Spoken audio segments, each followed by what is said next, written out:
Hi, I'm Jessica. I work in an office and I'm 35 years old. Right now, my husband Bob and I are staying with his parents because he got transferred. But don't worry, it's just temporary. Bob seems happy to be back in his old home, but I'm really eager to find our own place and move out soon. The thing is, I don't get along with my in-laws very well, especially my mother-in-law. She's always been a bit mean, but now that we're living together, she's even tougher to deal with. Jessica, why haven't you gone shopping yet? You missed the early sale at the supermarket. You're not very good at shopping efficiently, are you? I forgot to mention, I work from home with permission from my company, but I still have to work during the weekdays. So I don't have the chance to go shopping during the supermarket's early bird sale time. Mom, I've told you many times I work during the day, so I can only go shopping after 5 p.m. But every time I say this, my mother-in-law starts criticizing me. Look at her, so full of herself, can't even have a child. Bob and I don't have kids. We haven't gone to the hospital to see if there's a reason why. I really wanted a child, but with Bob's salary, we couldn't afford the expensive treatments to help us have one. Even before we moved in with Bob's parents, my mother-in-law's mean comments bothered me, but it was easier to handle when we lived apart. Now that we're together all the time, I hear her rude remarks nonstop. My father-in-law doesn't say mean things directly, but he bothers me in his own way. He thinks women over 30 are old, and since I'm 35, he treats me like I'm ancient. Hey, old lady, pass me the ashtray. And why are you wearing a skirt? Nobody wants to see your legs. I want to say, if I'm old, what does that make you? About to turn 60. I'm not a pushover, so I always talk back when they say something rude about me. But that just makes our relationship worse, because they think I'm being bossy. The atmosphere in the house is always tense, and I'm starting to feel the strain of living here. But after Bob's transfer, he started working more on weekends and going on more business trips, so we haven't had a chance to talk about moving out. Jessica, I have another business trip this weekend. You just got back from one yourself. Seems like this new branch requires a lot of travel. Before his transfer, Bob had to work late sometimes, but he hardly ever worked on weekends or went on business trips. I get that work changes when you change jobs, but isn't this a bit too much? Because of all this, we haven't been able to find a new place to live, even though we were only supposed to stay with my in-laws temporarily. What if we end up having to stay with them for a long time? That thought really scares me. Then, one day, something unexpected happened. While unpacking Bob's bag after his business trip, I found a piece of paper in his pocket. It turned out to be a printout from a travel website. At first, I thought it was just his flight and hotel details for his trip. But as I looked closer, I couldn't believe what I saw. There was a hotel reservation that included tickets to Disneyland for 2 people, and the date was for the same day Bob said he was on his business trip. Obviously, Bob's work has nothing to do with Disneyland. They deal with seafood, not theme parks. But that's not the point. This meant that Bob wasn't really on a business trip. He was actually spending 2 days at Disneyland. And since the hotel reservation was for 2 people, it was pretty clear he was there with someone else. While I was still processing this shock, I heard Bob humming "It's a Small World After All" in the shower, the famous song from Disneyland. He must have been reminiscing about his trip and humming without realizing. But it seems like fun attractions aren't the only things on his mind during these business trips. I was so furious that I was ready to storm into the bathroom and confront Bob. But just as I was about to, his phone rang. I was too angry to think straight, so I picked up the call without hesitation. Hello. For a brief moment, I heard a woman's voice, and then the call ended abruptly. Could it be? I was convinced that the call was from the woman Bob went to Disneyland with, his mistress. When she heard my voice on Bob's phone, she must have panicked and hung up. I decided to check the call history on his phone. Bob isn't really careful about security, so I guessed his passcode might be his birthday. And just like that, the phone unlocked. But what I found on his phone left me reeling. There was undeniable evidence of his affair all over it. The photo gallery was full of selfies of him and another woman. The dates on the photos matched up with the times Bob said he was on business trips or working late. I couldn't believe how careless he was, leaving behind pictures of their intimate moments. I checked the call history again and saw the name Melissa Smith.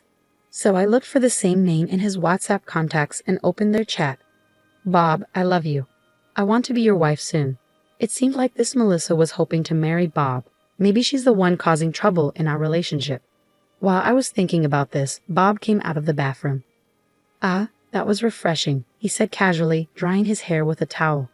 Facing Bob, who was drying his hair with a towel as if nothing was wrong, I didn't waste any time. "Feeling refreshed, huh? Seems like you're refreshed in more ways than one, huh?" I confronted him. "Who is Melissa Smith?" I demanded. Bob flinched at the mention of her name. "So it's true. You've been lying about your business trips and spending time alone with this woman, Melissa Smith. Were all those trips and extra work days just lies? It's unforgivable." "Why would you? How did you?" I pointed my smartphone at Bob, showing him the evidence.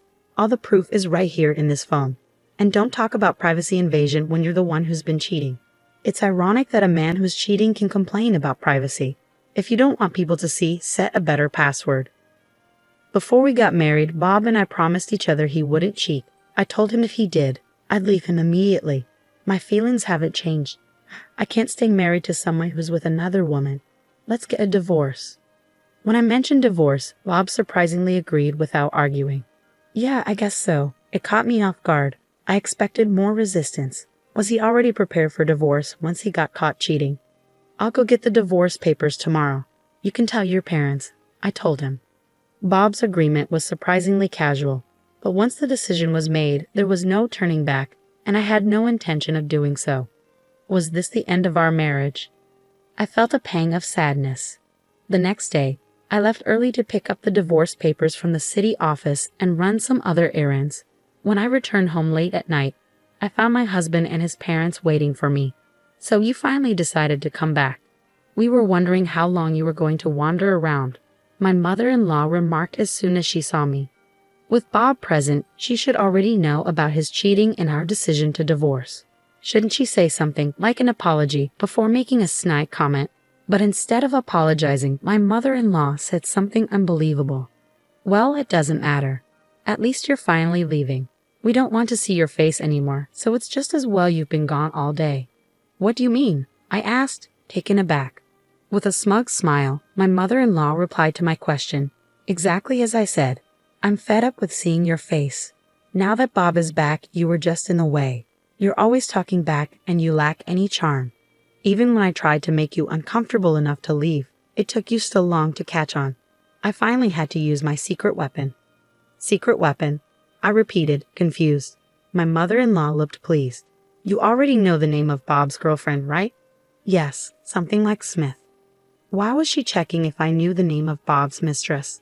You see, I have a friend from my book club, Mrs. Smith.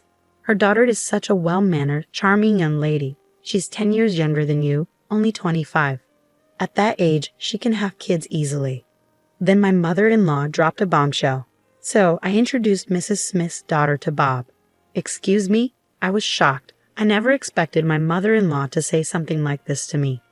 "Are you saying, mother-in-law, you arranged Bob's affair?" "Oh, arranged sounds so scandalous. I simply introduced them," she replied proudly. I couldn't believe that a mother would encourage her own son to cheat on his wife, and she was so proud to tell me about it. What a terrible mother. Well, I had no other choice.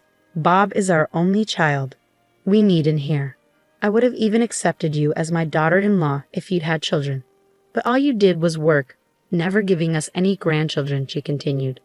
Beside her, my father-in-law nodded in agreement, so he was aware of his wife's actions. "Do you understand? A 35-year-old woman who can't even have kids is no longer necessary. If you get it, then hurry up and leave," my mother-in-law said triumphantly, pointing at me. After a moment of silence, I replied, "I understand your perspective very clearly. I'll leave as you wish. I'll take all my things with me." "Oh, please do. I doubt you have much to take with you anyway. Do you need help moving?" My mother-in-law laughed. Even though she didn't know it, I would have the last laugh.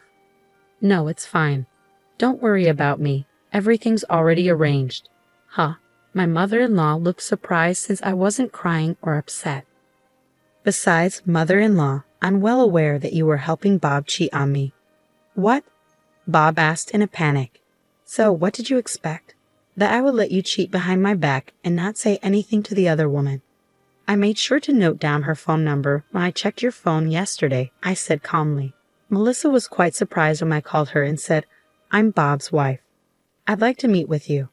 Apparently you've been lying to her, claiming that you're single. I set the record straight. Bob, my mother-in-law, and my father-in-law were all stunned. They never expected me to take such decisive action in just one day. Melissa found out that she was the other woman in your affair, and she was really upset. And Mrs. Smith was furious too.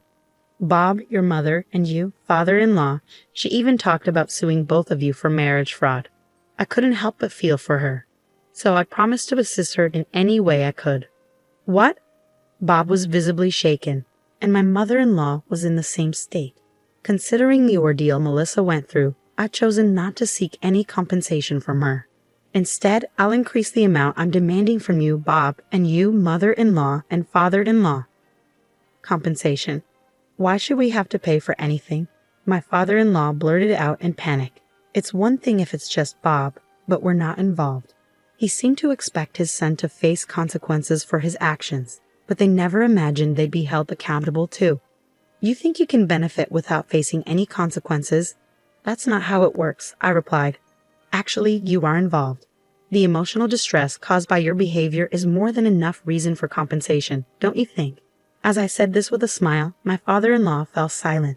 And let's not forget what I do for a living. I work at a law firm. Why don't I consult with my boss, the attorney, and see just how much we can squeeze out of you in compensation? I already told my lawyer at the company about what's going on. Then we heard a car pull up in the driveway. Oh, they're here. Hi, we're from a moving company, I said with a friendly smile as I went to the door. Thanks for coming at such a late time. I'm sorry for asking on short notice. No worries. We had an opening for the night shift. It actually worked out well for me. I got some other stuff done. So let's get started right away. Oh, and be careful, there are some fragile things. As I welcomed them in, a bunch of movers came into the house and started collecting our stuff. Wait, hang on. My mother-in-law interrupted. They started packing up my stuff just like I asked, moving quickly and efficiently.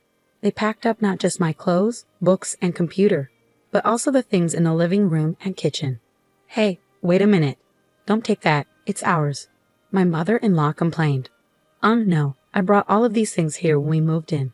They're mine, I explained calmly. When Bob and I first moved here because of his job, the appliances in the in-laws' house were old and worn out. I couldn't stand it, so I had our appliances sent over from our old apartment. Now it seemed like my mother-in-law had gotten used to the new appliances and thought they were hers. There was a robot vacuum, a cordless cleaner, a fancy oven that could do lots of things, an induction cooktop, a special hairdryer, and an espresso machine. You're taking everything, you greedy woman. My mother-in-law yelled and tried to grab me, but Bob stopped her. Mom, it's all Jessica's stuff. We can't change that, he explained. It looked like Bob understood what was happening, but my mother-in-law wasn't ready to give up. Once you get used to better appliances, it's hard to go back, right? If you're not happy, why don't you just buy new ones? But after paying compensation, it seems unlikely you'll have enough money for fancy appliances. While all this was happening, the movers were quickly loading my things into their truck as I directed them. They nodded to me and climbed into the truck. All right, I'm heading to the new address too. Please make sure everything arrives safely, I told them. As I watched the moving truck drive away, I got into my car. Wait, this car is mine too. Where's that truck going? Bob asked. Huh? Oh, I'm taking it to my old apartment, the one I lived in before we had to move because of your job transfer. It's my apartment. The apartment I bought when I was single was put up for sale by a real estate agent because Bob got transferred for work. But since the price was too high, it never sold, and I still own it. The agent kept suggesting lowering the price, but I'm glad I didn't. I never thought something like this would happen. As I buckled my seatbelt, I chuckled quietly, thinking that maybe, just maybe, I had a feeling deep down that this would happen. What? Bob looked confused, making a puzzled face. I set the selling price higher than the market rate on purpose so it wouldn't sell. That way, I could always go back to my apartment, I explained. Bob seemed to lose his strength upon hearing my words. You're. Feeling confident in my plan and letting my guard down, I suddenly felt a shove from my mother-in-law, who charged at me yelling. I groaned in pain as she tried to throw a cutting board at me for another attack, but then she was tackled by a black object and fell down screaming. Ah, thank you, Blackie, I said, holding the black object, a stray cat named Blackie. I quickly got into the moving truck and rushed to my new place to get away from my mother-in-law. I don't know why Blackie the stray cat was there at that moment, but I'm sure he came to help me because he has a strong sense of justice. I'll give him some catnip as a thank you gift later. After that, Bob and I got divorced. The law firm where I work filed a lawsuit for compensation against Bob and his parents. It's a real blessing that the young lawyers in training at the office took on my case for almost no fee at all. Even though a new young lawyer is handling my case, I feel safe because they have the support of a senior lawyer. As for the lawsuit against Melissa Smith, the senior lawyer himself took it on, not the trainees. He said he will file both criminal and civil lawsuits because of the seriousness of the situation. He mentioned he's excited to file a criminal lawsuit since it's been a while. Even if they sell their house to pay Melissa Smith and me, it probably won't be enough. Thinking about the life of poverty and debt waiting for them, I can't help but smile. I'm alone now, but compared to living with those in-laws and my unfaithful husband, it feels like heaven. For now, I want to enjoy the simple single life with Blackie, a cat I unintentionally brought to my apartment.